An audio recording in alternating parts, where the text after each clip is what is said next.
Assalamualaikum warahmatullahi wabarakatuh. Perkenalkan, nama saya Cynthia Aisyah Maharani Burahima SP dari kelas B angkatan 2021, jurusan Psikologi Pendidikan dan Bimbingan, Prodi Bimbingan dan Konseling, Fakultas Ilmu Pendidikan, Universitas Negeri Makassar.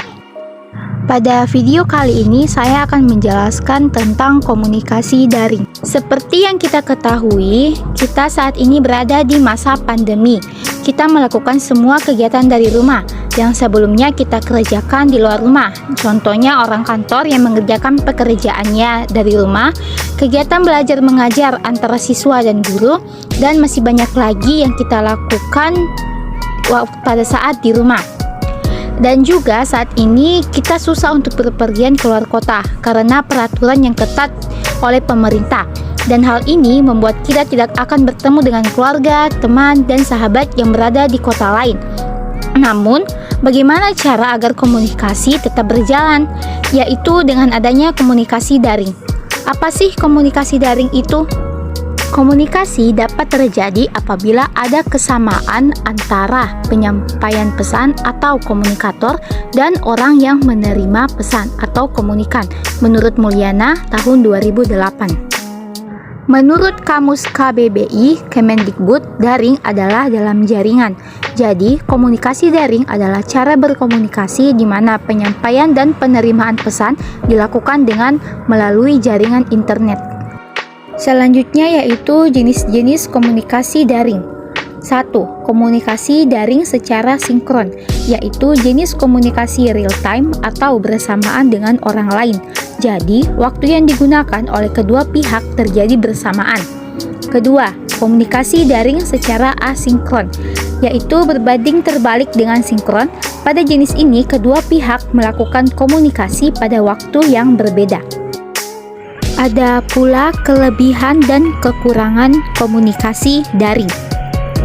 Kelebihan: yang pertama, menghemat waktu dan biaya. Kedua, media hiburan yang cukup interaktif. Ketiga, memudahkan proses interaksi jarak jauh.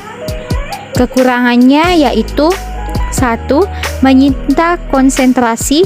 2. Berkurangnya kesadaran berbudaya. Ketiga, kehilangan privasi atau data pribadi. Ada pula contoh-contoh jenis komunikasi daring dalam kehidupan sehari-hari. 1. Komunikasi sinkron video call. Jenis ini memudahkan untuk mengetahui keadaan lawan bicara. Kedua, komunikasi sinkron call. Jenis ini dilakukan dengan cara telepon. Ketiga, komunikasi asinkron video, yaitu dengan cara berbagi rekaman video ke lawan bicara. Keempat, komunikasi asinkron chat, yaitu berbagi pesan ke lawan bicara. Jenis ini sama sifatnya dengan komunikasi asinkron video. Selanjutnya yaitu manfaat komunikasi daring. Melalui komunikasi daring dapat memangkas waktu dan lebih cepat untuk bertukar informasi. Selain itu, bisa lebih cepat dan efisien untuk menghubungi mitra bisnis atau kerabat, karena dapat berkomunikasi dengan siapapun di seluruh dunia melalui email dan pesan teks secara instan. Selanjutnya adalah aplikasi yang bisa digunakan untuk komunikasi daring dalam pendidikan. Pertama, Rumah Belajar. 2. Setara Daring. 3. Ruang Guru. 4. Kuiper. 5. Zenius. 6. Kelas Pintar. 7. Google Suite for Education. 8. Keep in School. 9. Meja Kita. 10. Sekolahmu. 11. Cisco Webex. Berikutnya adalah komponen-komponen yang diperlukan dalam komunikasi. 1. Komponen perangkat keras atau hardware, bersifat disentuh atau diraba. Contohnya komputer, laptop, dan lain-lain. Kedua, komponen perangkat lunak atau software, sebagai sarana penghubung antara hardware dan brainware, atau komponen perangkat nalar, contohnya Skype, Zoom, dan lain-lain. Ketiga, komponen perangkat nalar atau brainware memungkinkan manusia untuk bisa mengelola perangkat keras dan lunak untuk berkomunikasi dalam jaringan. Berikutnya adalah komunikasi daring dalam pendidikan.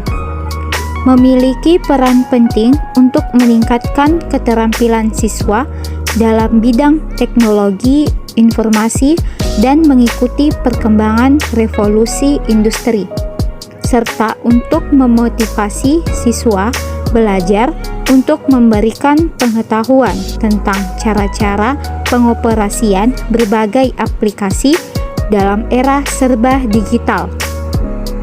Tak hanya itu, siswa diharap mampu untuk dapat berpacu dan berlomba-lomba meraih prestasi dengan dukungan perkembangan teknologi pada saat ini.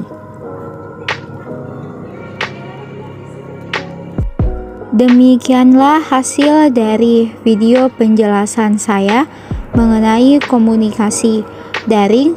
Mohon maaf bila ada kesalahan. Saya akhiri dengan ucapan wabillahi taufiq wal hidayah. Wassalamualaikum warahmatullahi wabarakatuh.